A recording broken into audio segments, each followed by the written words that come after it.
সত্যিকারের ভালোবাসা মানে হচ্ছে দায়িত্ব, রেসপন্সিবিলিটি, বিশ্বাস। ভালোবাসার মানুষ ভালো থাকে এটা চাওয়া, তার উপর আমার জিম্মেদারি আছে তাকে ভালো রাখা। ভালোবাসা মানে কি? স্বার্থ ত্যাগ করে তার স্বার্থ দেখা। আমরা বলি, অনেক সময় বলে ফেলি, ভাই কেমন আছেন? হ্যাঁ ভাই, আপনার দোয়ায় ভালো আছে। আপনি কি আমার দোয়ায় ভালো আছেন? আপনাকে বলতে হবে যে আলহামদুলিল্লাহ, আল্লাহর ইচ্ছায় অতঃপর আপনার দোয়ায় ভালো আছে। কথা খুব সাবধানে, আলহামদুলিল্লাহ আল্লাহর ইচ্ছায় এবং অতঃপর আপনার দোয়ায় ভালো আছে। অতঃপর বলতে হবে, অতঃপর এবং না, অতঃপর। বলছে মা কেমন আছে? ভালো আছে, ডাক্তার ভালো ছিল, না হলে মাকে বাঁচানো যেত না, ব্যাস শিরক হয়ে গেল। বলছে নৌকাটা ডুবে যাচ্ছিল, মাঝি ভালো ছিল, না হলে নৌকা ডুবে যায়। ড্রাইভারটা ভালো ছিল, না হলে রাস্তা নির্ঘাত অ্যাক্সিডেন্ট হতো। এইটা কথা আমরা চলতে ফিরতে শিরক করতেছি। মানুষ যখন আল্লাহকে পেয়ে যায়, হ্যাঁ, মানুষ যখন আল্লাহকে পেয়ে যায়, তখন সে দুনিয়ার আসল বাস্তবতা বুঝতে পারে, দুনিয়া কি জিনিস। আলী রাদিয়াল্লাহু আনহুর একটা বই পড়ছিলাম, চিন্তা ভাবনাগুলো, ওনার কিছু লেখা ছিল, কিন্তু এগুলো সব জায়গায় আসে নাই। এই বইগুলো সবাই পায় না, কিন্তু রেয়ার বই।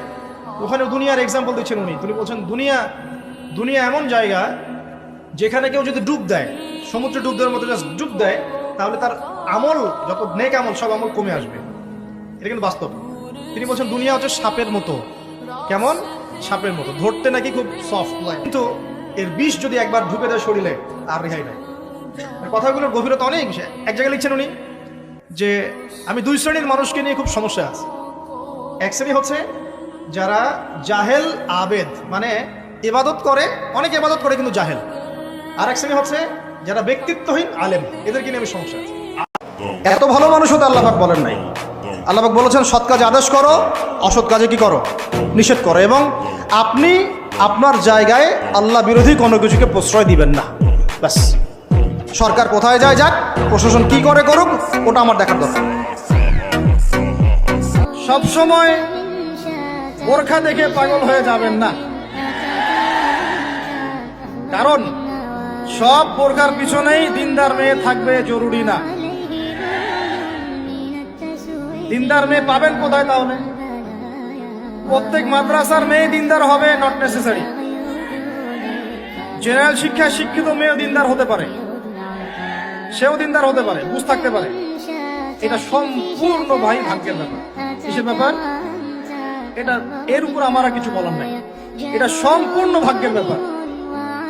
আপনি হাজার বার পরখ করে দেখে শুনে করার পরেও পস্তাতে পারেন, এটা হতে পারে, আল্লাহ না করুন।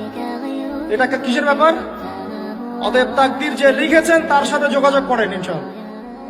প্রবাসীদের যে কি কষ্ট, খাওয়ার কষ্ট, থাকার কষ্ট, ঘুমের কষ্ট, কি যে অবর্ণনীয় কষ্ট স্বীকার করে তারা সীমান্ত পাহারা দেয়, কল্পনা করতে পারবো।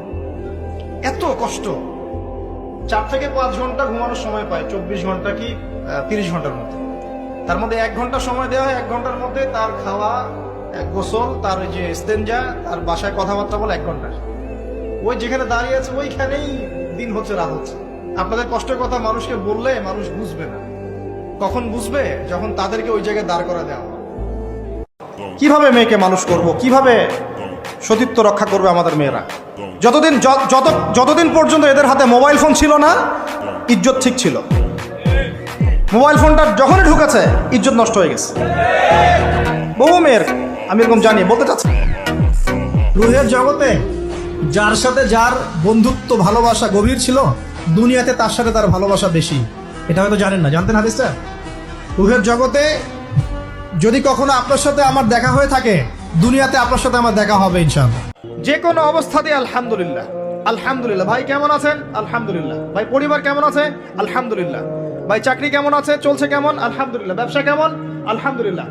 এটা হচ্ছে সেই বান্দা নিদর্শন যার মনের মধ্যে আল্লাহর প্রতি ভক্তি শ্রদ্ধা আছে, যার মনের মধ্যে আল্লাহর নূর আছে। তার নিদর্শন হচ্ছে সে সব সময় শুকরিয়া আদায় করবে।